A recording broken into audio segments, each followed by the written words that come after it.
In my Journal of an Artifact video, I'm going to be sharing a snapshot of the history of my family with you. My artifact is this photograph, which was taken of my family in the early 1900s. Don't be distracted by the vivid colors in the photo. In the foreground, you can see a horse-drawn wagon.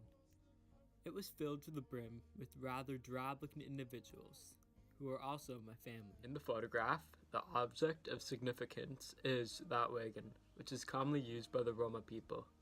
For many years, that wagon traveled around Romania, Moldova, and Hungary. My great-grandfather, Luca, first acquired the wagon while working at a sugar factory in Ripicen, a tiny village on the northern border of Romania. The factory put him in charge of delivering sugar to other communities, and eventually, Luca claimed the wagon as his own. The Roma people are what you call gypsies. Historically, they have had no nationality to call their own. They are not Romanians or Germans, but they are nomadic people who travel city to city all around Europe in caravans. The traveling wagon is a symbol for many people with the Roma ancestry of their heritage.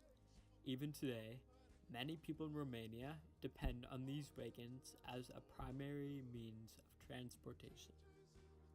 All over Europe, gypsies are faced with the universal prejudice and negative stereotypes.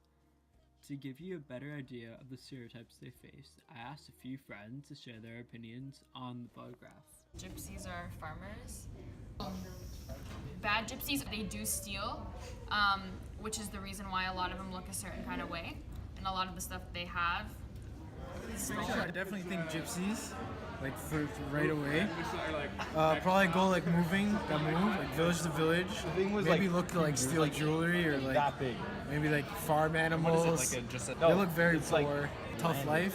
They're very. I think the watcher, the horse must be like so tired right now. All the people in that little wagon. It looks like those people are like looking at a distance to something, and so they probably like saw a house they could steal some stuff from. A guy with a stick or something. I'm guessing that's like their really cheap weapon. The perspectives my friends share are really common in Europe. For hundreds of years, gypsies have faced prosecution everywhere they have lived. During World War II, over 25% of the Roma population in Eastern Europe were killed in concentration camps. That decade marked an end of an era for the gypsy people. They couldn't live the way of life they've been taught for generations. Gone were the days of traveling in wagons.